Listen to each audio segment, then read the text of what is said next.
thumbs up. All right. So, well, at least 3%. Huh? Right. And the next question I'd like to ask you is this: Edwin or Melissa or HP Lim, you put up the hand. Do you practice agile thinking, or is it a concept you are just familiar with? Could you share a chat with me, please, so that in some way I can align some part of my delivery to ensure that you got certain interesting key takeaways. Anyone? Edwin, HP, Melissa, a concept my IT team is trying to implement in our firm. Okay, thank you, Melissa. Of course, this webinar is restricted by time, so there's only a few things I can share with you. But I sincerely hope that by the time I finish, there are some concepts you may think about and see how else you can use it in your organization and in fact in your own personal life as well. So with that said, quick introduction of myself, and that's me. My name is Daniel Theyagu, and I'm a corporate trainer as well as a university lecturer. I teach at NTU, Nanyang Technological University, and also on an adjunct basis with Singapore Institute of Technology. My background is in law, which of course is a big question mark. How do I come in training here? It's just that I used to been practiced long time ago, and since then I felt that training is a much better arena for me because I can appeal to it more than defending people in a court of law. So I decided to use that particular ability of mine in law and change it into the context of training and development. So that's why I'm here. So with that in mind, also I do advise organization on how not to get into trouble. So nowadays, things like PDPA requirement, we got intellectual property rights. And of course, in Agile, sometimes you may be developing an idea. You may be borrowing a well-known concept from another company without realizing that actually the company may have trademarked the idea. So by you using it, there may be some issues of IP as well. So these are some of the things I do. But we are not here to talk about all that. We are here to talk about agile thinking. So fundamentally, so what are the key takeaways from the precious 1 hour that you are giving to me? Fundamentally, I'm going to talk to you about agile thinking and what is it. And there are certain other key terminologies that are related to agile thinking. Things like you may heard of phrases like Kanban. There's such a thing called Lean Six Sigma, and there are also things like Scrum, or what they call the Scrum Master. So there's a lot of plethora of this information available online. So sometimes it can be overwhelming, and occasionally it is possible that we may get confused as to what is relevant and which is applicable. Most of the time, Agile is put in line with what they call the project management in terms of the waterfall effect. I'll speak about it shortly, and I'll tell you how Agile is different from waterfall and how you may be able to maybe take the best practices of both and try to apply that in your organization. So that's the key takeaway that we're going to do. And the other thing is this, sorry, just admitting a few people in, so just forgive me if I am looking a bit distracted here and there. So the thing is that when we speak about Agile per se, there are four things you got to know. Number one is that at least in the last 10 years or so, the fact that it has become the preferred project management approach. And that's because the world is changing so rapidly. I don't have to tell you how it is. Even today, just look at it. We are all seconded to meeting each other in the global world in a virtual environment. And I just remember just 3 months ago, it was a very different environment. I was planning for the whole year, even a holiday, and next thing you know is that the COVID-19 came and suddenly everything thrown out the windows. So because things are fast moving, you may find that the traditional method of project management may not be the best approach. So that's why Agile is an answer to that. So it's very useful, especially when you are dealing with fast moving projects, as you can see in the slide where I'm pointing my mouse to. And the key to it is that in the heart of Agile, you need what is called an Agile team. Now, this is easily said and done, and I believe that I could think of several reasons why you decided to spend time with me today. Is that you may already be uh, heading a project or you are part of a project management team. And there's a tendency that in project management teams, usually there's a tendency after some time that they go on a top-down approach, whereby there's the team leader, and the team leader fundamentally tells people what to do, and then he assigns certain tasks to each person. And usually when that happens, that the person who's assigned a task to is responsible for that task. And if he or she doesn't do it properly, or there are some pain points that come about in the process of doing the task, it becomes like a witch hunt to find out who's responsible, who's to take the blame, etc. So when that happens, usually there's a issue whereby many times team may start out with a lot of positive motivation, but halfway through, if you have a kind of a megalomaniac team leader or a very autocratic team leader, what will happen is that it may lead to demotivation, it may lead to a dysfunctional team.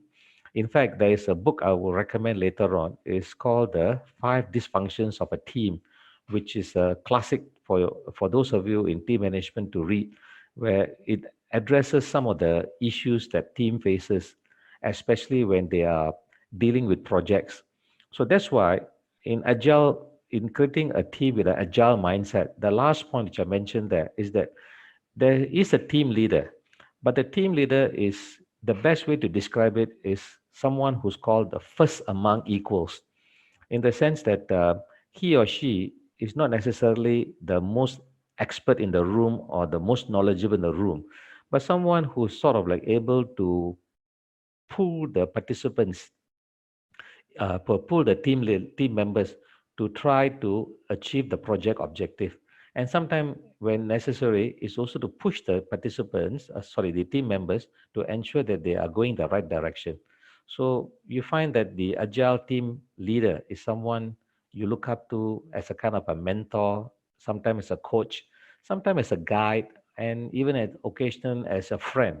So Agile mindset embraces three very fundamental concepts, which is self-organization, it is very collaborative, and there's a high sense of accountability. So this is where I just want to speak to you a little bit on the concept of Agile in relation to other forms of thinking. Agile in relation to other forms of thinking. And when we speak about thinking per se, there are many, many different forms of thinking. So if you look at this screen, you may find that some of these words, you may have attended courses on it. And if you do a Google search, there's a lot of information pertaining to it. Personally, for me, apart from Agile thinking, I also conduct workshops on critical thinking, design thinking, creative thinking. In fact, practically all the thinking that you see there. However, the key concern is when a participant asks me, hey, Daniel, all this is well and good, but what is different? What is the difference here? And when do I use which level of thinking?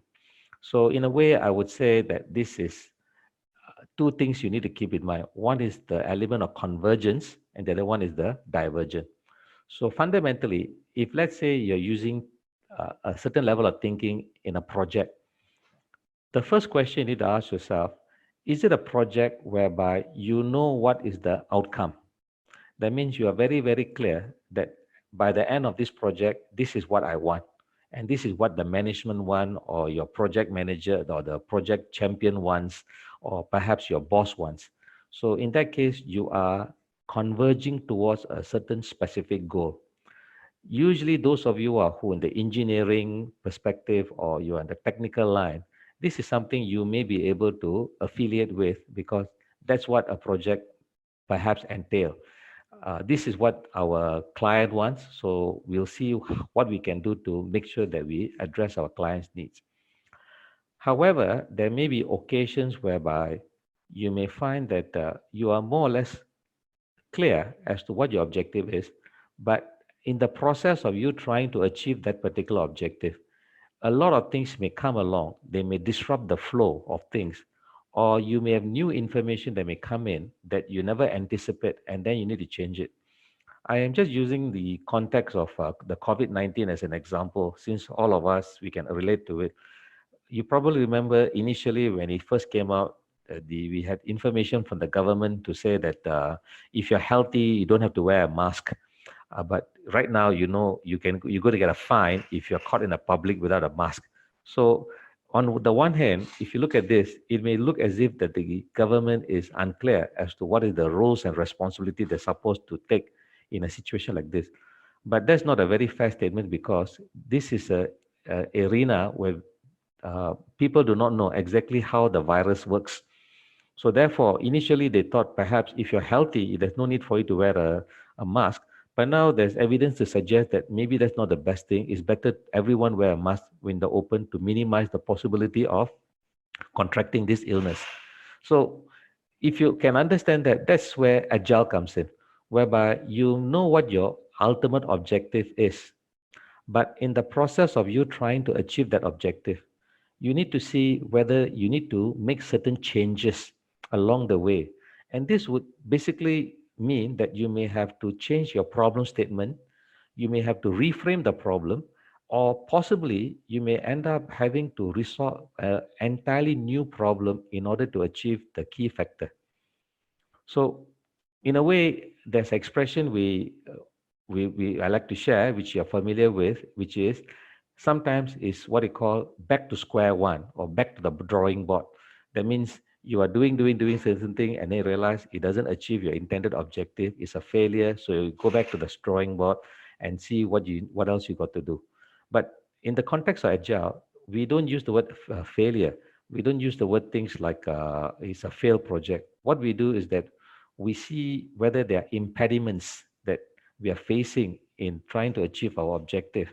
And in that way, we try to see what we can do to overcome this impediment.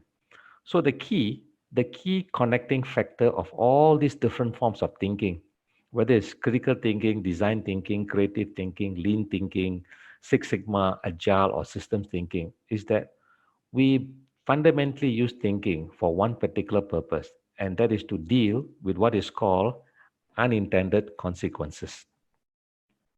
And what are unintended consequences? Things that we never anticipate. In fact, if you think through from a very objective perspective, although the COVID-19 has affected many of our lifestyle, and not only that, it may also have affected our jobs and our earnings, etc. But on the positive perspective, it also has given us opportunities on how we can use the COVID-19 situation to learn new skills, find new methods. And you hear in the papers every day now of people coming up with very innovative ideas. Mostly they are legal, but some are a bit illegal, which I will not go into, and things they should not be doing. But what they're trying to do, and what we are trying to do, is that we are dealing with this unintended consequence.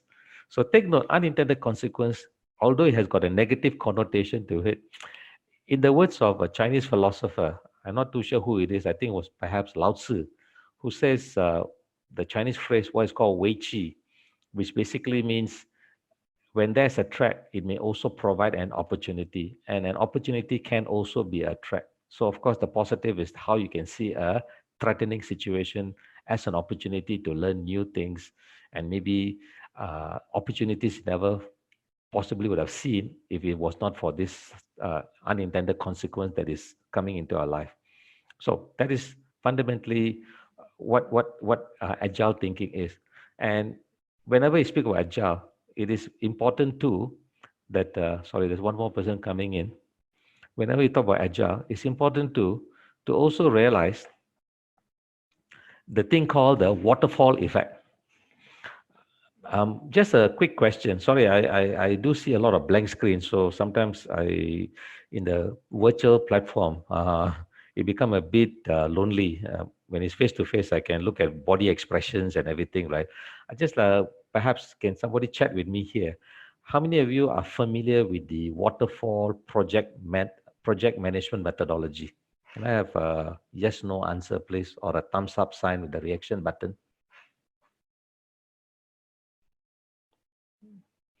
I'm just going to silently count up to 10. Okay, Richard said not familiar. Thank you, Richard. Grace, you mentioned cascading effect. Okay, that's interesting. Edwin said not familiar. Why am not known of? Okay, right. All right. So, all right. So, good thing you're attending this workshop, right? Or this short webinar. Now, a very simple search on project management style is this thing called the waterfall effect. And I hope you like my slide. There's a kind of a very nice drifting waterfall. And I like a waterfall, the waterfalls, and this is your project. So usually in a waterfall project management style, there's the requirements that your customer or your client may have given you to initiate the project, or it could be a boss, it could be your stakeholder. And with these particular requirements, you design the project on how uh, it should be implemented.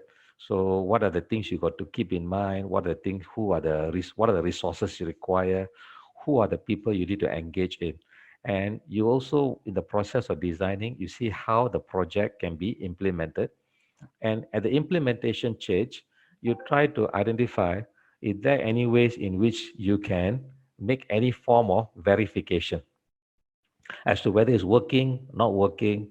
And then if it's not working, you may have to do a bit of maintenance so that through this maintenance, you may end up refining the process and eventually coming up with a workable idea. However, drum roll, here's where the issue is. Although this looks nice and beautiful, the thing is this particular process of project management has got a flaw because if the flow of the water is very mesmerizing, it is effective. My bad here, people. Just give me a moment. I'm going to stop sharing because I realize that there's an issue here with the slides. So just give me 30 seconds. I'll be back with you in a short while. You can still see me. Let me just reframe the screen again.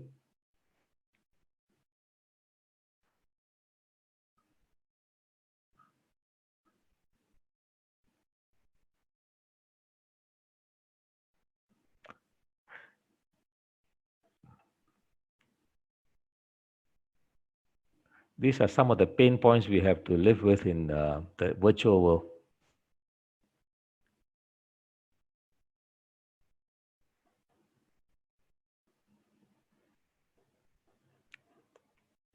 Okay.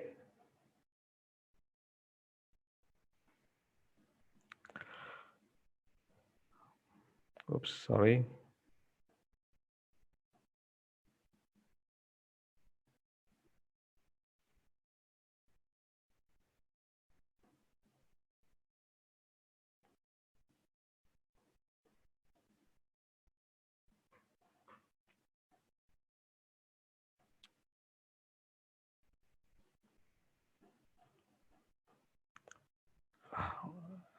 I just give me 1 second, please.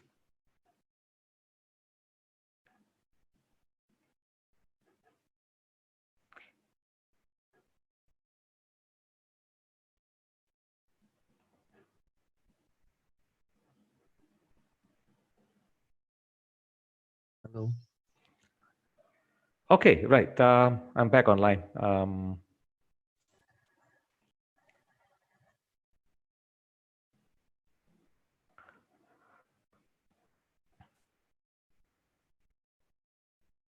Right. So as I was telling you, my apologies. As I was telling you that when we talk about project management, there's this particular concept called the waterfall effect. So the waterfall effect, this is the process. You got the requirements, the design, the implementation, verification, and maintenance. However, the point is this: if you look at this waterfall, the water is falling very nicely, and we don't live in a, what you call a perfect world. The trouble is this: when the waterfall is nice and objectively done in a very structured manner, is effective. But what happens is that when you use a waterfall project management style, the project may sometimes become so big that you may find it that you may not be able to deliver. So if you look at this lonely guy standing down there looking at that rapid fall of the water, right? Can you imagine this what possibly may happen in some projects? Sometimes the team may start with the best intention in mind, but in the process of implementing the project, there's so much new issues comes in, new ways of doing things, customer expectation changes, customer may not want your product anymore, and suddenly they realize they have this huge big boulder that's blocking the way and is disrupting the flow of water, and that's exactly what happens. You come into what is called a permanent whitewater situation. So this is where, if you want to know one good reason why we need to do agile in some kind of project, is because agile tries to prevent this particular waterfall or rapid permanent waterfall effect. And that's where agile comes in. So an agile process is more in the line of trying to look at the project from bite-sized perspective. That means it may be a project, it can be a long-term project over a 1 year period. But what you could possibly do is that you can put in bite size in small, small portions. And then through this small, small portion, you can check and recheck. So before you go to the next particular portion, to ensure that the current portion works. The Japanese started this with a very nice terminology called JIT, which is just in time, and also TQM, total quality management. And some of the tools of Agile is that we use the word called sprint. We use the word called sprint. That means it's like instead of going on a long marathon and then you suffer from muscle fatigue, you suffer from thirst, you suffer from aches in your various part of the body. In the context of Agile, we try to do short sprints. That means like every 100-meter sprint, then walk the next 100-meter sprint, walk the next 100-meter, right? So that's one of the ways in which you can do this particular thing called Agile. So a simple comparison is what you have here. So if you look at this slide, you got the waterfall and you got the agile. So the waterfall is more like it's a line by line. Conception leading to initiation, leading to analysis, leading to design, then construction, testing, and then eventually deployment. Now, fundamentally, agile is the same thing. It's the same thing. But I've put the context of conception in red and deployment in red. The rest is all green. And if you look at the way the arrows are pointed, you find that you need to do a bit of what they call throttling from one stage to another stage. So from the time you conceive the idea of your project, you need to initiate, then analyze, and this may take a bit of time to ensure that you got all things covered. We have a familiar context to share this. It's called CAF. CAF basically means have you considered all factors? So that's something we think about. And then once we have considered all factors, we move into design stage, and then from the design, the construction. And again, instead of just stopping there from the construction, we try to look to see from the customer perspective, is this something they would really want? And then we come up with what is called rapid prototyping. So this is the context of design thinking. So what is a rapid prototype?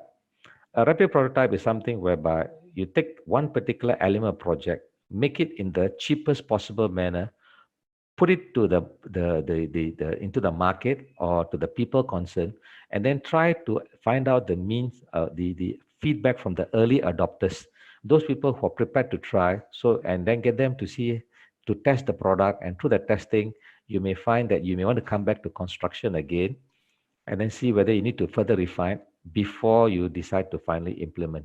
So this is the process of Agile.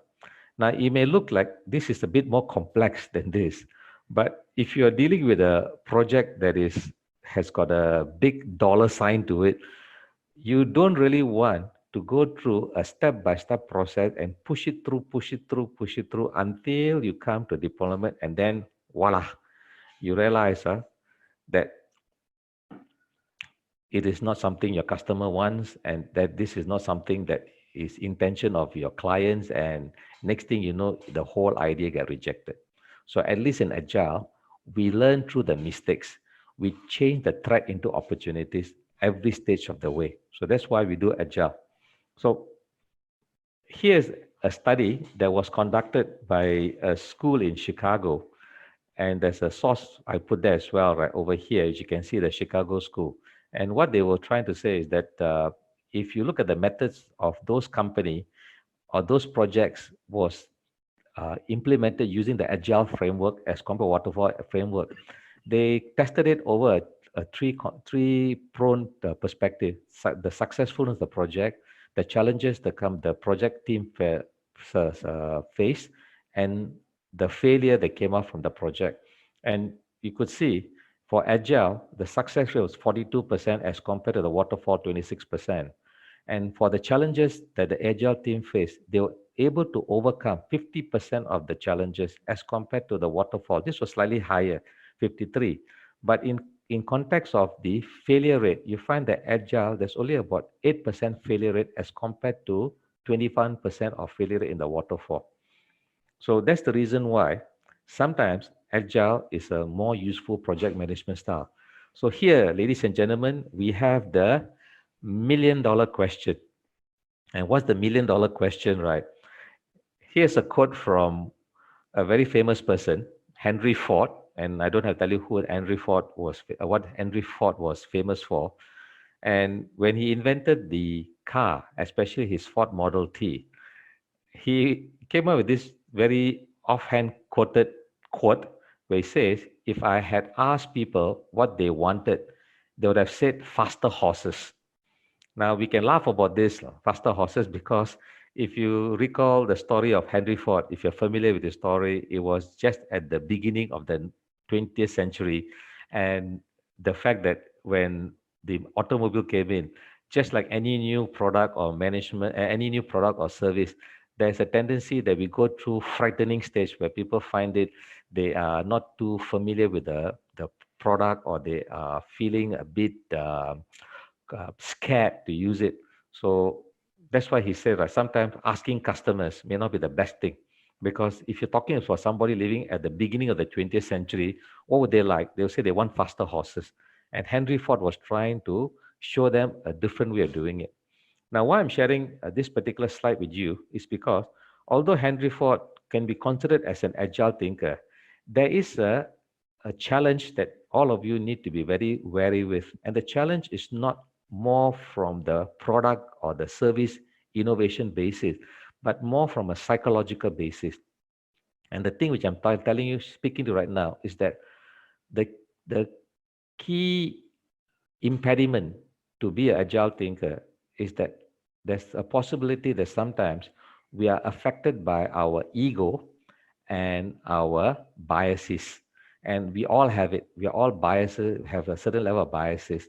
Biases can be classified in the context of confirmation bias, can be classified in the context of information biases. There's a whole plethora of information biases. So when you are successful one element or one area of a project, and this project has been so successful, like in Henry Ford case, was the Ford Model T, and he produced 19 million models of the car in the same format, and it became one of the cheapest and most affordable car from the 1909 to 1932 when they stopped production and went into other areas. And in the process, Henry Ford fell victim to his own concept of agile thinking. He became so arrogant in his success of product. What he did was that when he started producing the car, it were all in one color. Some of you may have heard about this joke, and the color was black. And at one time, when one of the person asked him a simple question, "Hey, Mr. Ford, why not give in any other colors, right?" And this is what he said. This is what he said, right? That people can have any color they want as long as in black. That's what he said. For any color they want as long as in black, right? So that costed him quite a bit of his profit, because GM, General Motors, took that particular statement, and then what they did was that they used this particular uh, opportunity to in their favor, in the sense they started producing cars of different color, in different makes, in different sizes, so they can appeal to different kind of people in different salary range. And that's it. It was a downfall of Ford after that for a while before he picked up again. So take note, in agile thinking, you must be very clear as to what the problem you want to solve. And you also must be also have a certain level of checking the ego at the door, trying to set aside your bias, so that when you focus on your project, you are aware that there's a possibility that someone may come along, challenge you, and may look at the same project from a different perspective. So instead of browbeating this person down, you should try to embrace this person, not physically, of course, but embrace the person and then try to see whether you can see from their perspective what they're trying to say. So here's a quick one. I'm going to flash you something now in the next screen, just for a second. And I want you to tell me what is it you are looking at. So can you look at the screen now? Because I'm just going to flash you for 1 second and I'm going to take it away, right? So hope you're focusing on my screen right now. And here we go. That's it. Can I have some quick response to the chat button? Can you even tell me what you just saw? Anyone? Okay, Rachel say elephant, crow, rabbit. Yeah, black hair, rabbit, bird. Okay, right. Lawrence, you say grow. Hi, Lawrence. Nice to see you. Hi. All right, all right. Okay, we got lion. Wow, Miko, lion, black rabbit, lion, koala bear. Wow, that's interesting, right? So let me show you again. I'm not sure what is it, but I think it looks like a crow. But somehow or other, the guy who's holding on to it, from one perspective, it looks like a rabbit. So, excuse me. I suppose you can consider this as a rabbit or possibly a crow. I got no idea, but it's a very interesting take on the matter. How is it related to agile thinking? Agile thinking is something like that. You may have a project which you feel is a rabbit. That's your project. So your project, you may call it the rabbit project. And in the process of you doing the rabbit project, someone in your team comes along and say, hey, what about a duck? Or what about some of the responses, a crow or elephant or lion, right? And how about this? And how do you think this may implement? And then the next thing is that, oh, okay, no, I think we should keep a rabbit.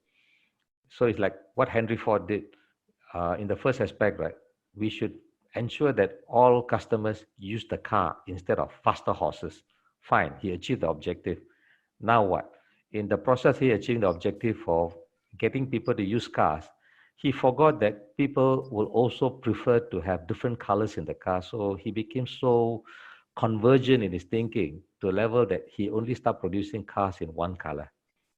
So that's why in Agile team, what you got to do is that you need to be more responsive. So here are three key concerns that you need to embrace if you want to appeal to the concept of Agile thinking. The first one is responsiveness. How responsive you are to the project. How responsive are you to a project? Secondly is your control mechanism. Remember what I told you earlier? You may be in leading an agile team, but you are not just a leader. You are just a person who can consider yourself as a first among equal.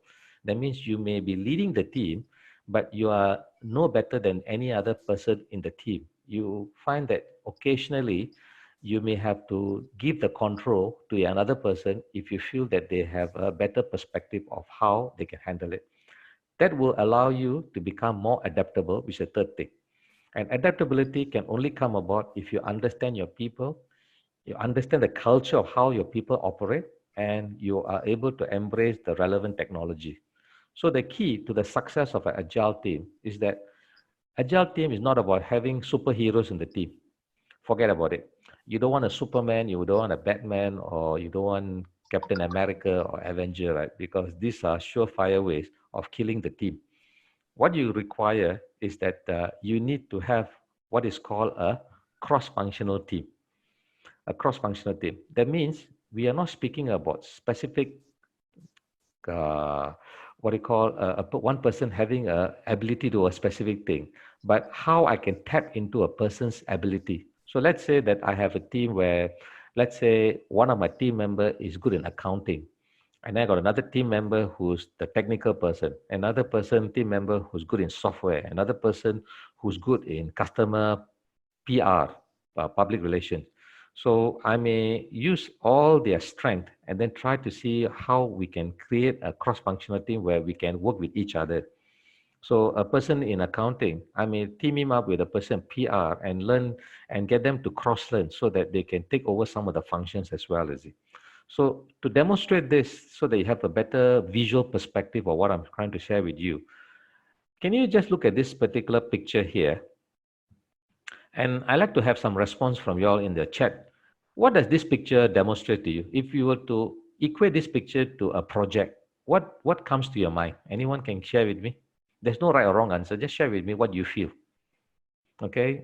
Teamwork. Lawrence said teamwork. Zen said teamwork. HP said teamwork. Very nice, isn't it? In fact, the person sitting in front is the person sitting in front is actually called the coxswain.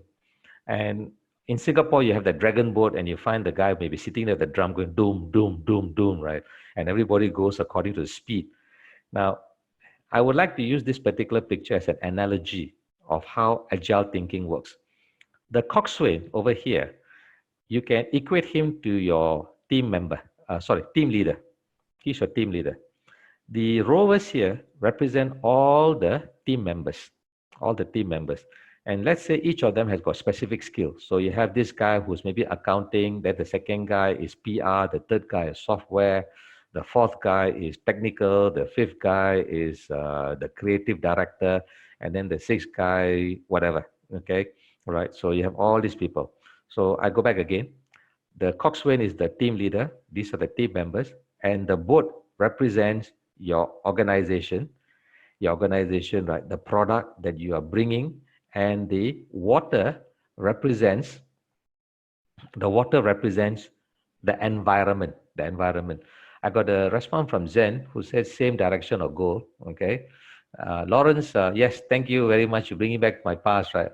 Just for information, Lawrence was my classmate way back in my JC days. It just looked like a long time ago in a galaxy far, far away. Okay, thanks to Lawrence. Yes, the dragon boat which we were involved in college. So coming back, right? Here we have the water. Now look at this water here. If the water represents your project and the boat is the tool you're required to achieve your project, this looked like a very nice picture. And thanks for your feedback in the chat, where many of you put that team effort, same direction, coordination. Grace, you put that right. But ladies and gentlemen, here's where I'm going to give you a stinker. And this is the stinker. And one reason why, which is the key takeaway of this particular webinar, is that if you look at this particular picture, if this picture was shown to you about 40, perhaps even 50 years ago, it would be a very beautiful picture for teamwork. But today, I'm telling you this, and feel free not to agree or agree with me, that this is the stupidest picture for teamwork that you can share with anyone. So if you have any picture similar to this in your organization on the wall which says teamwork, do me a favor when you go back after the circuit breaker period, ask your boss permission, take down the picture, go to the back of the building and burn it, because this picture is downright stupid analogy for teamwork. Can anyone tell me why? Why do you think this is not a good analogy for teamwork? Anyone would like to share an answer in chat? Or you can unmute yourself and speak to me. It'd be nice to hear a voice. It's quite lonely here. Anyone?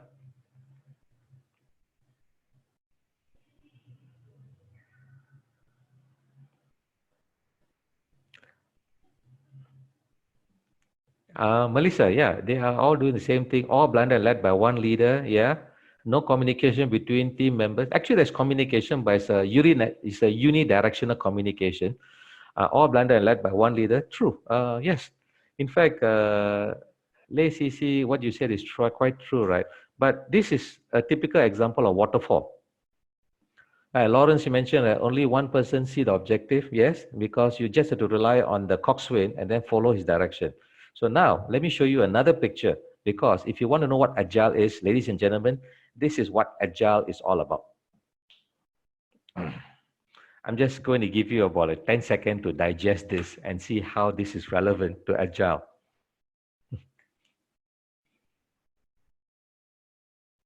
All right, yes, great. Assumption of one direction, but the other factors include weather, water force, yes. Now think about the last project you did. Think about what you're doing right now. Think about what you possibly may be doing in the near future. Aren't we all in this kind of whitewater situation? As I'm speaking to you, you are in the same boat as I am. We are all in a whitewater situation. We've got no idea what's going to happen after the 2nd of June. What's going to happen to circuit breaker? We've got no idea. I've got no idea. We can only guess. And every morning when I read the paper, as you may possibly are, what you get to see on the online news is the number of infection is just going higher and higher. We have reached 20,000 marks, and other countries are not in a much more unfavorable position, at least compared to Singapore, right? So we are literally working in a permanent whitewater situation. That's why if you are leading a team in this kind of environment, you can't use the waterfall, very nice traditional aspect. You need to ensure that all your team are cross-functional. So it is not a matter of whether you are expert in IT or expert in in accounting or expert in creative direction. Everyone will have to use all the skills and probably learn some other skills from someone else because the key objective is to stay afloat. That's it. So what can we do? So the key to be creating an agile team is to have certain key concepts. And what are the key concepts? The first, as I spoke about later, is that you need to have a team which is self-organizing.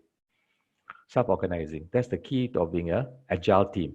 So a self-organizing team is one which is highly motivated, ability to respond to complexity, ability to move fast and adopt, and low overhead and maintenance. And what I mean by low overhead maintenance in the real world is that if everyone have got certain level of cross-functioning, if let's say my creative director is down with the flu, I can call my accounting guys to take over the job because he or she may have certain skill set that allows him to be creative in a situation like that because this is what cross-function is. So I don't just become what they call master of one, but I can be a master of a few things. That's how things go with it. So that's why agile team thing is about self-organizing, but there's something else you need to know. Here's a quote from Spider-Man. I'm sure you all are familiar with Spider-Man, and not so much Spider-Man. I like his uncle. I'm not too sure whether you all can recall the original Spider-Man movie that was shown, the one with Tobey Maguire, where there was a scene where he's seated in the car with his uncle, and his uncle tells him a very nice advice. Some of you may possibly know what the advice is, right? With great power comes great responsibility. Now, that's what Agile is also all about. Because in Agile, because you're first among equal, you have relegated some of your power to your team. And that means that your team also have got power to question you, probably to challenge you, despite the fact you're team leader. And with that power comes your responsibility. So a self-organizing team has to be responsible and it also has to have accountability. So take note, self-organization goes hand in hand with the ability to become accountable as well. Something for you to keep in mind. When you are able to embrace this concept, this is where you can create a sense of design collaboration. You can create a collaborative team. So there's no fear factor, there's no what you call Indian chiefs, or there's no one person telling you what to do. Is everyone is involved. So it's like a situation that like the three musketeers, no, one for all and all for one kind of philosophy. So based on that, here are some strategies that you have to keep in mind regarding agile team. They should try to share knowledge and share responsibility. And the key part of team's responsibility is to have self-organized. We covered that. And this can be achieved by having what is called an agile manifesto. Don't quite like the word manifesto, but if you take any books on agile, you find that in the first chapter, they speak about manifesto. Because whenever I see the word manifesto, what comes to me is a book I was trying to read during my time in school with Karl Marx called the Communist Manifesto. More out of curiosity than anything else. And the thing is that I'm not too sure whether it's got any kind of correlation to communism. I doubt it, but I don't think so. But in the context of being an agile person or agile team, you need to have a kind of agile manifesto. And what the agile manifesto basically means is that you should focus less on the process and tools, comprehensive documentation, contract negotiation, following a plan. These are the things you focus less on. From a legal perspective, from a lawyer perspective, I can tell you as well, lawyers are very good at contract negotiation. If any of you ever dealt with your legal department or any lawyers, you can see for a simple contract, they give you a thick document and then with a lot of legal jargons to it, right? I think Lawrence laughing about it, got a lawyer in the midst, right? And it's intended to confuse you or to cover every clauses. And by the time you finish reading the document, you find that it's not even possible for the project to take off. So this is what in Agile you focus less on. Mind you, please be cautious of the word. I say focus less. Doesn't mean that you should discount all this because these are all important as well. But don't put overemphasis on it. What you should be doing is focus more on this empty slot here, which I'm going to fill up one by one. Instead of process and tool, focus on individuals and interaction. What are people saying? What are your customers talking about? So if you have a certain tool, a certain project, a certain product, a certain service, you need to listen to your customers to see whether you're addressing their pain point. Your product may be good for you, but is it good for the customer? Is it something that you like? I'm just going to ask you to think about this. How many of you enjoy the experience of having to call a bank to discover something from them? Let's say you are intending to take up a loan or you want to clarify one of your account statement. How many of you enjoy the process of calling a bank? I don't have to wait for an answer, but I think you know what I'm talking about. When you call a bank, what do you get? What are you greeted by? Please press 1 for English. And then they give you a whole plethora of information that you are not interested in. And by the time you go through the whole process, right, it's like, the dinosaurs re-evolve and you are like, oh my God, right? And the thing is that the best part during the process, are you waiting for a, for a officer of the bank to speak to you? They will say thing interim period, your call is important to us. Please wait on the line. All our customer officers are busy or something like that. So are they really interpreting customer experience? So if they were to listen to customers, most likely we feel a sense of irritation in the whole thing. So that's why in the Agile Manifesto, focus on what the individual's experience is in the usage of product or services, or in project management, what exactly they feel about it. Secondly, instead of focusing on a lot of comprehensive documentation, you may want to work to have a working software, something that works. And instead of just basing it on contract negotiation, try to embrace customer collaboration. Engage your customer. The earlier you're able to do it in your project, let me just say you don't wait for the final project to be completed. So along the way, you may find that if something new comes in, put it into have a fast prototype. Ask customer, hey, just free thing that I want to share with you, right? Can you give your perspective to it? Surprisingly, you may find that smaller companies are able to do it faster. You can probably realize this when you go to some restaurants.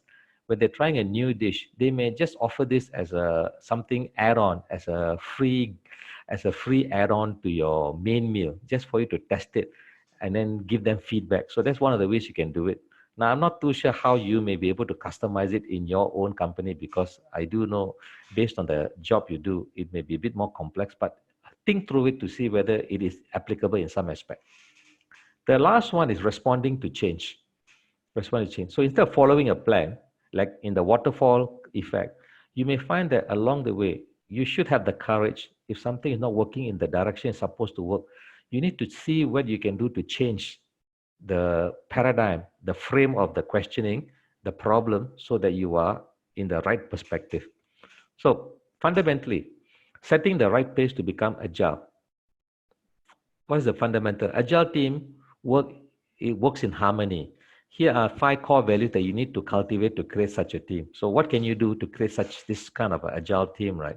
First, work on your communication. Make sure everyone is in line. And to do that, you also need to make sure that the language of communication that you are doing is simplicity. So if you have a project which requires a lot of technical jargon, ensure that at least that the people in the team are familiar with the jargon. I'm going to give you a personal experience. I'm now on the Zoom platform with all of you, but just to highlight to you, much as I'm pretending to act cool, if you can feel my heart rate is racing, primarily because although I've been doing training for 30 years, right? But here's a new platform. I'm not getting to see your faces, and I have to rely on the chat button, right?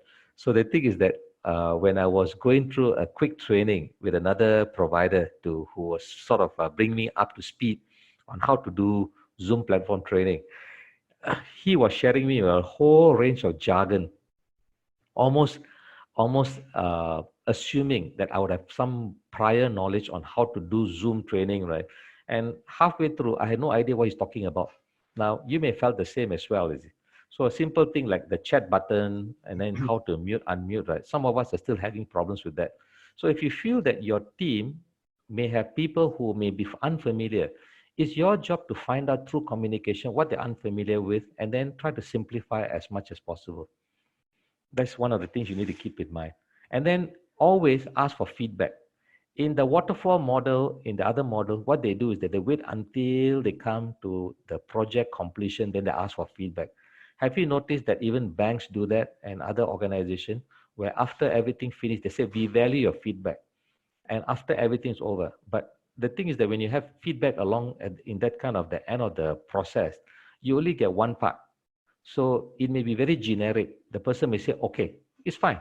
And in fact, some of the organization, you probably see them online after they have given you the service, they tell you rate us, and then they put a 5-star rating, and then they ask you to put a star there. So it's very generic. It doesn't speak anything. It doesn't speak volume. It's just like it tells you, okay, I think today experience good, right? That's it. I give you 3 star. So Agile requires feedback. So in every sprint that you're doing, before you go to the next sprint, always ask for feedback. What we did right, what we did wrong, what are the impediments? Impediments are those things that we are unable to achieve it. And then through the process, have the courage to accept that if the feedback is negative, have the courage to accept it, to see what you can do to improve upon it. And that can only come about if you respect your team members and the team members respect you. So these are the 5 core values that you need to embrace to create a agile team. Now the time coming out to 11:30, I will probably need about another 5 minutes to wind up. So just telling you, just in case anyone you got another plan, is I'm quite mindful of the time. So let me just move on from here. One way for you to identify the team, you need to be very selective who your team members are. And if that is something that you're not capable of, at least try to find whether your team is forthcoming on their purpose as to why they're there. And sometimes you may have those team members who are outspoken as compared to those team members who are very timid. And usually you can see this during brainstorming session, where sometimes you got the outspoken team members speaking throughout the whole process and not allowing the timid one to speak up. So one way to discover your modality of your team members, the characteristics, the personality type, you may want to do what is called a Johari window. Some of you are familiar with this thing. For those who are not, there's a picture here in the slide you can see. So I put that a Johari window approach to understanding your agile team. And it's something for you to sort of like digest. Over here is know to self, not known to self. So this is called the open area. So these are the things you can see face to face when you talk to people. You can see what they're good at, what they're not good at. But sometimes you may find that you may be talking to a person who is an IT expert, but he or she may have a blind area. A blind area is something whereby they may be IT, but they may be also good in accounting. They may be good in creativity. So they may not be aware of this because they never had an opportunity to try. But you as a team leader may discover this for them. So you need to share that discovery. And then there's the hidden self. The hidden self is whereby, for me, I myself may not know, or I know something bad. Like for me, I may be biased towards certain kind of thing. And I basically give reasons as to why I'm biased towards by saying I don't like, for instance, a stupid example is like if I don't like durian, the hidden self is that I may pretend to like durian. I may be with a group of people like durian, but I hate the fruit and I hate people eating durian, but I keep it to myself. So when I do that, there's a kind of a toxic emotion. And if you are unable to discover the hidden area, you may have team members with, you're familiar with this phrase, it's called a hidden agenda. You may have team members who have a hidden agenda and they be seen as supporting you throughout the journey. Only at the last moment, you may find that they will drop the stinker on you and they come up with something, right? And then you look at them and say, why didn't you tell me this before? With a certain level of frustration. So something for you to keep in mind. And the last one is called the unknown area. The unknown area, right, which is self-discovery for you and the team. Because when you synthesize and synergize people's effort, you may discover certain things that you never anticipated. So something for you to keep in mind. Okay, right. So with that in mind, I've got just a few more slides, then I'll come to the end of my presentation. How to manage agile thinking. Here's a key takeaway for you. It's called the 4D approach. Very simply put, number one, you want to create an agile team. You want to have a certain level of dynamism. Make sure you have a very clear direction. Every member of your team need to be able to know exactly what they're doing and where they're heading to. The secondly, gather all the possible data you have with regards to the project. The data will have to come not only from your perspective, it must come from every team member's perspective, as well as your project management office, as well as your stakeholders, who may be the people who may have initiated the project with you, or who any other person concerned. Third thing, the designing of the project. How do you design? How do you test the ideas? And finally, the last part is the delivery. So take note, you can do it either via the process of waterfall, whereby you go through stage 1, stage 2, stage 3, stage 4, and then deliver and realize it doesn't work. Or at each stage, you do a sprint, like direction. Are we very clear over here? Everyone know what to do. You may physically have to ask your team members, okay, let's say Daniel, what are you supposed to do? Lawrence, what are you supposed to do? Grace, what are you supposed to do, right? Rachel, what are you supposed to do? Make sure they're familiar with it and everyone else know what their responsibilities are. And then the data. The data, where did you get the data from? If the data is something that you can verify, those are facts. If the data is based on somebody's learned opinion because of the person's experience, that is a learned opinion. If the data is just basically what they're guessing, it's like a gut instinct, then there's a guess. So you may want to classify data according to whether it's a fact, whether it's an opinion, whether it's a guess. You can transform this into a very simple acronym called FOG, facts, opinion, guesses. Then the designing process of how you do it and the delivery. And when we talk about delivery, what it means is that be careful of this thing called the VUCA platform. And what is the VUCA platform?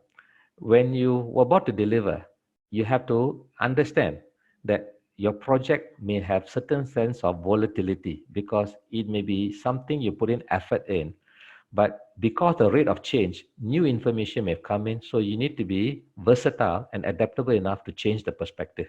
Just like COVID-19. First, no mask for people who are healthy. Now everybody wear masks. Now social distancing. Like in Singapore, it's still 1 meter apart. But if you're aware, in places like the UK and the US, it's 6 feet apart. That's almost like 2.2 meters apart. So it depends where you are, volatility, the rate of changes.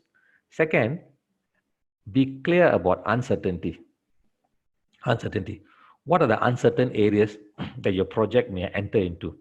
This may be relating to the unknown, unmet needs of the customers that the customer themselves do not know. Like for instance, in Henry Ford's case, if I ask people what they want, they tell me faster horses. They were unaware that an automobile has got a much better perspective than horses. The third one is complexity, whereby you find that you need more than one person to give you the go ahead with the decision factors. That's why in an agile team, when you make a decision, it's not one person make a decision, everybody make the decision. So you may have to compromise, you need to collaborate, you cannot go into the basis of competition here. And the last one is dealing with ambiguity. That is a lack of clarity about meaning of an event, because it is possible that when you first implement it, it looks is working, but it looks unclear. Like, I don't know about you, but from a Singaporean perspective, I every day look at the COVID-19 updates, and I noticed that now in Southeast Asia, Singapore has the highest rate of COVID-19. And if you just look at that information, the information ambiguous, because yes, we have the highest rate of COVID-19. That's because of some of the factors we are familiar with. But in terms of death, we still have one of the lowest number as compared to other countries. So the thing is that what is the data you're looking at? Because if you present the data in a egoistical, biased manner, you may lead to a different conclusion. That's the reason why earlier I spoke about always you need to check on your biases. So this is fundamentally the VUCA platform. So what can we do about this? What can we do about this, right? If you are familiar with this particular VUCA, which I told you, how much do you know about the situation and how well you can predict the outcome of your action. So this is how you can use the particular model. What you can do, you can strategize using the VUCA model with another positive VUCA model. So the Agile solution to a VUCA world, when you're dealing with volatility, what you can do, try to move towards having a common vision that this is what we are intending to do. Our objective is to achieve this. Secondly, instead of languishing in uncertainty and unclear what needs to be done, try to understand the nature of the problem, understanding the people. Just because your product or service is not accepted by the customers doesn't necessarily mean it's a bad product. It's perhaps the way you marketed the product, or the customers do not see the need for the product, just like a car compared to a faster horse. So try to understand people. Perhaps you need to train the people as well. In the words of Steve Jobs, he says, right, if you want to have a customer for life, teach your customer on how to use your product, you get a customer for life. So think about that. Complexity, instead of languishing complexity, try to see whether you can have a clarity. So break down the complexity, clarify. This will require to frame and reframe the problem in a manner in which you can simplify it and try to understand it. And being fearful of ambiguity, try to become agile. Okay, and agility is the way to go about it. Okay, so this is fundamentally what agile is. And if you, after this short webinar, if you're inspired in some way, which I hope so, you want to do some online research, you find that just clicking the word agile will lead you to a lot of web pages that can be quite confusing, because in terms of agile thinking, there are several strategies. One of it is what is called the Kanban. The other one is called a Scrum. And depending on the kind of project, you may find that one of the other can be in use, because Kanban is more event driven, is estimation optional, shared by everyone. There's no specific rule. Usually Kanban is useful for project where you are unclear as to what the final objective is. You know the direction you're going, but you're not too sure what your destination is going to look like. So it's more of a journey. In Scrum, you know your destination, but to achieve the destination, along the way, your journey, there's a lot of obstacles. So what do? You take short sprint from one obstacle to another obstacle. We don't call it obstacle in Scrum. We use the word called impediment. So from one impediment to next impediment, you continue moving. So in a way, it's what you call like a time box iteration. One sprint, another sprint. You need to work with a cross-functional team. You need to know what your sprint task is, and you need a Scrum Master. The Scrum Master is the only person who may know what the final project will look like. And along the way, he's getting the team to see how they can overcome the challenges one thing at a time until they achieve the final objective. So in the Scrum Master is not responsible for delivery. They're responsible for making sure the team follows the Agile framework. That's what the Scrum Master do, is it? And another difference is this. In Kanban, you can create a very simple form like that, which is called the backlog to do ongoing done. Visualization. So if your project requires certain things to be done, what you can do, you can have sticky notes to say, okay, this is what we got to do, A, B, C, D, E, F. And then once the thing is done, let's say task A is done, you put in the done column. And then if you're doing task B and task C not completed, put it in the ongoing column. And then task D is something you need to do, but not necessarily. It is important but not urgent. You can put in the to-do list. And then the backlog are those things whereby it could be unimportant, not urgent at the current moment, but it may become important, urgent soon. So you put it in a backlog and keep it in view so that everybody knows that at some moment we need to pay attention to it. So that's one way of you doing a context of Kanban or Scrum, right? And it all boils down to agile thinking, which is like an onion. It's based on tools and process, practices, principles, values, and mindset. And I'm sure that I'm speaking to people which I can't see you, right? I can just visualize how you may look like, right? Except for the still pictures I can see of some of you, that you all are experts in your own area within your organization. So, Agile is not a game changer per se. It's something you can add on to your arsenal of tools, and like a carpenter, right? An additional tool. And then if you reflect on what I just shared with you, try to find opportunities to see whether you can implement it and create that dynamism in the team that you're always wanting it. So with that, I'd like to end the show. Thank you for attending this. I just got 3 more slides before I end the thing. And the thing is this, I like to quote what they call the Yoda principle. Any of you seen Star Wars before? You know that this character called the Yoda, the Master Yoda, the Yoda Master, right? But he says, very simply, do or do not, there's no try. That's what perseverance is, right? So, ladies and gentlemen, this is where I end the session with, right? Be an agile thinker, right? Do it or don't do. There's no try, because in Agile, you only when you put it in practice, you can address pain points. Don't be frightened of failure. Have the courage to see failure as feedback and opportunities. Learn, implement again, and through the process, right, see how you can progress forward. After all, what have you got to lose? You're all stuck in this particular virtual world with the COVID-19, correct? So thank you so much. This particular webinar was presented through Aventis. So here's a slide I'm just sharing about Aventis, right? Where they're kind enough to actually do a free webinar. I have a one-day program of Agile Thinking if you're interested in, which is run through the run through AventisLearning. And if possible, there's a QR code if you're interested to attend the program at discount. But even if not, right, you may want to contact them if you need to contact me, and I'll take you offline if there's any. So with that, I'm going to end the session, but I'm just going to count up to 20. If any one of you have questions, you can do so. Otherwise, those of you got other things you have pre-planned, right? Thank you for attending the workshop. I hope to see you in the real world soon, right? Have a nice day. Hey, Theyagu. Hi, Lawrence. Hi, how are you? How are you? I'm Fine, good. I'm good. Nice to hear from you, man. Hey, this is excellent sharing and presentation. I think it's one of the best I ever listened to. I'm highly impressed. Thank you very much. Oh, thank you. Thank you for the compliment. And thank Right. you for the messages coming. I got some two issues. Seek your opinion. Uh-huh. You know, in a team, when you do a team project, there must always be a project leader. Yep. I mean, in my view, I mean, in all my work and also in the army, Mm-hmm. we always say that either you are a leader or you're a follower. Mm. Okay, and if you are not a leader or follower, basically you get out of the way. But Yep. the thing is, sometimes in the project, Mm-hmm. people who are followers think that they are leaders, Mm. and it will basically cause the project to go haywire. See, how do Yep. we actually adjust this kind of situation in your view?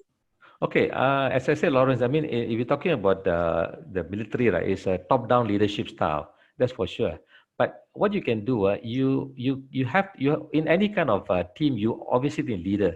But the mindset of creating agile team is that you are the leader, but you consider yourself as first among equal. Now, what does that mean? Basically, first among equal, that you have the leadership qualities, but your experience, your body of knowledge can only be highlighted through the experience, the body of knowledge of the people in your team. So the objective is not to get people to browbeat you down or pull you down, but rather, right, creating the kind of synergy whereby people are not afraid to talk up or speak up in the right platform through creating this mutual respect. Uh, in the military right now, you can see this happening already. In the sense that nowadays, you notice from our time when we did national service, you were like what officers and other ranks, right? But now we got military experts, and you may find that they are sort of changing certain leadership style as well, right? So the top-down leadership is important, but when opportunity arises where you can tap into the individual skill set, you should be able to create the environment where they are not afraid to speak up or they're not browbeaten down, is it? So that's the point I'm trying to share with you. Okay. I think this is very enlightening, seriously. Just to seek your opinion about another point, because project work or projects, not all the time it will succeed. I mean, I see there's a failure rate of 8% for one and then 21% for the other, waterfall kind of situation. Mm-hmm. Now, but many a times, I mean, I do projects for charity organization and other organizations. I think that sometimes when all external factor comes in, everybody gets so discouraged and actually most wanted to throw in the towel, leaving you just one person holding the fort. Mm-hmm. And it happens all the time, to be honest, and very discouraging indeed. So what, in your view, should we jumpstart this whole process again? I would first thing is to gather your thoughts, right, and then straight look at your team's capabilities. So that means to say, right, you need there's a process for it. No, first of all, look at the environment you're operating from. So what's the environment? Sometimes it's the physical environment you're in, or it could even be the psychological environment that may creating impediments for your project to take off. Then the secondly, check the behavior of a team. So it is possible, it's based on the first question I asked, right? Lawrence, don't get me wrong, right? But you're right in you say, right? At the initial part, if you're dealing with a very timid team or a team that has got no experience, it is okay to use autocratic leadership at the very beginning stage because you want to drum them into a certain caliber of thinking. But the important thing is that you need to know when to let go. Like that's why I used the example of Henry Ford. He had a very autocratic leadership style. And that leadership style allowed him to function very objectively and effectively. But the unfortunate part about him, he was not prepared to let go. That's the reason why when his designers came up with the idea of what he called different color cards, he broke with them all down. He said just one color, right? And that costed him quite a number of creative directors, you see. So that's what something you need to keep in mind. The kind of team you're taking. So I would say it's okay to start with the autocratic style of leadership at the beginning. Once you identify that the behavior of the team, the environment they're operating from, they got no direction. So they need to look up to you as a figure who can guide them. But there must be a moment where you need to learn how to let go so they can grow. In fact, this is sometimes called the GGG model, which is go, let them grow, and then let them glow. So it's go, G-O, G-R-O-W, grow, and glow, G-L-O-W. So that's what you got to keep in mind. I think this is very accurate. Just that my experience is that sometimes when you take the autocratic view and you kind of top-down situation, the reaction that I will get sometimes is some people say, "Wow, you are too aggressive, etc." And then they say, "I give in, I give up." And sometimes they will say that, "Oh, since you are taking the lead and you're very comfortable, carry on, and you will just become followers." So we got these two extremes. So sometimes it's very hard to balance. That's right. So this actually in a short workshop very difficult, but there are tools where you can do so. This is where, in fact, this one let me stop sharing screen. I would like to just share with you a book. Let me go to my webpage. There's this book you should read. You can get a summary of this book, right? Okay. This. And in fact, most of the thing that you're suggesting can be found here.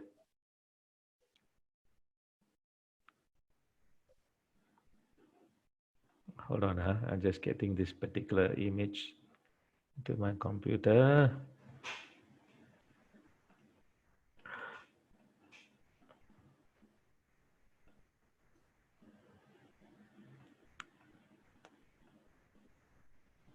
And got it. Okay, hold on. Let me share the screen with you now. All right, can you see that particular book I'm sharing with you? Oh, five dysfunction, eh? Yeah, that's right. Yeah, the one. It's a classic read. It's called The 5 Dysfunction of a Team. So it's not clear, but you can just do a Google search on it and you'll be able to get the information on it, right? And that book actually covers some of the questions you are asking me right now. Because the thing is that you cannot compartmentalize what you call agile thinking. You really need to understand the environment, the behavior of people, their capabilities. So remember that I shared you the Johari window, right? Sometimes the team itself may be unclear. Let me go back to the slide, the Johari window. That's the one.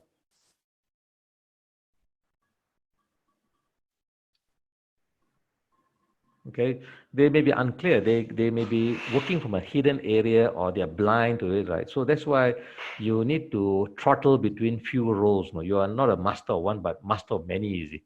So you need to be sometimes a coach, sometimes a guide.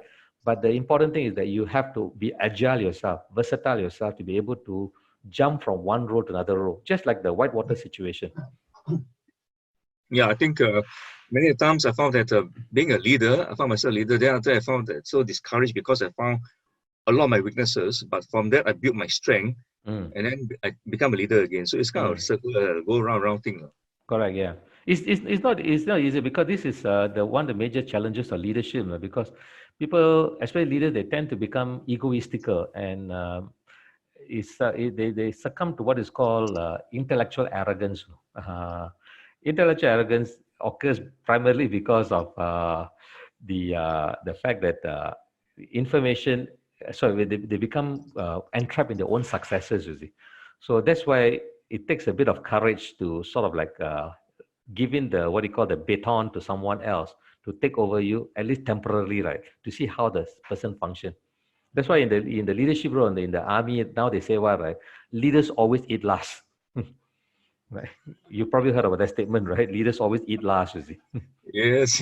Yeah, that's right. Yeah, the thing is. But thanks, excellent sharing. I'm highly impressed. One of the best, and really give a good perspective for us to look through over the weekend. Seriously, a lot of thinking. Can. We'll take it offline now on our chat. Yes, Okay, yes, and the yes, rest of the guys also, all right? Maybe one day after the CB period, we can meet up. Right. yes. Thank you, thank you. Okay. Take care, man, Lawrence. Take care, man. Dave. Okay, bye-bye. Okay, thank you. Grace, is it Grace? I think it was Grace who shared with me, right?